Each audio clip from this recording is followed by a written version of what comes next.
Okay, my name is Hugh Farey. I'm the current editor of the British Society for the Turin Shroud newsletter, and I'm a science teacher by trade.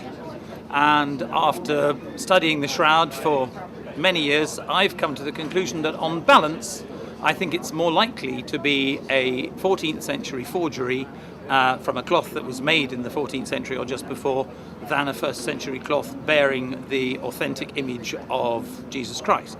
And I say that in spite of the fact that I'm a Catholic and teach at a Catholic school.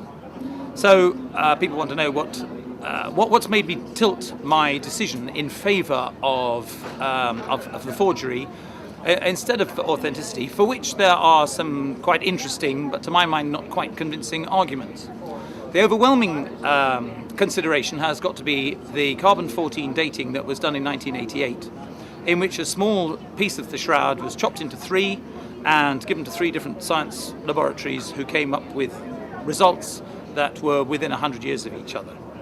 Now, in order for that to be wrong, and plenty of people have made huge attempts to try and show that the carbon dating could be wrong, you have to make so many assumptions about what could have gone wrong that I feel they're just not convincing. The fact of the carbon dating overrides the arguments against it, although I'm aware that there are arguments against it. The other thing is that the shroud itself is a piece of linen woven in an extraordinarily obscure manner. There are no examples of a piece of linen woven in that style from the 1st century, or indeed almost from any other century. There are tiny fragments from the 14th century. So what we have to look at is the kind of loom that was typical in 1st century Middle East, which only involved one heddle.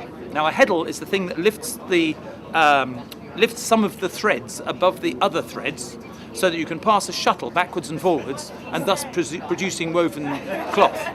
Now, in the Middle Ages, certainly there were looms, and we have these looms, which have a number of heddles, so that you can lift different kinds of numbers of threads, different amounts of threads, different threads in different areas, and produce patterns on cloth. Now, we know that the Syrians did this, and Syria and places eastwards did this with silk. But there's no record of anybody doing it with linen, and it seems that almost all the linen recovered from 1st century Israel has been simple over and under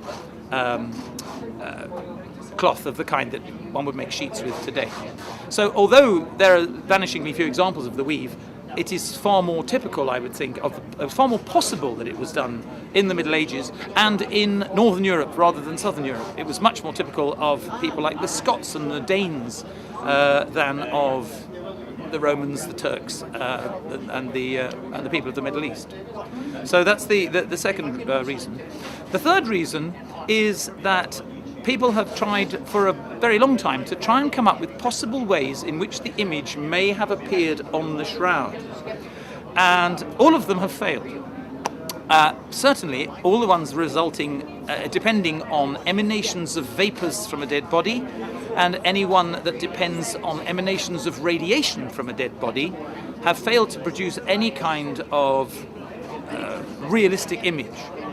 The only images that have come close, and even they haven't come very close, have been the ones which have relied on putting an image with a pigment onto the shroud and then washing the pigment off, leaving a stain or a corruption of the cellulose of the linen itself, which has been equivalent to a kind of chemical scorch.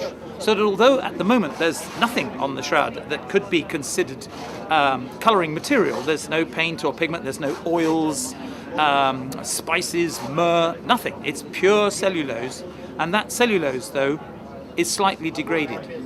So I think that the best effort to reproduce it so far has been Luigi Garlascelli's attempt, in which he painted a shroud in blue paint, mixed with a 1% solution of sulfuric acid amongst the medium to hold the blue paint, and then by rinsing all the blue paint off, was left with a faint image of his paint burnt into the cloth by the sulfuric acid.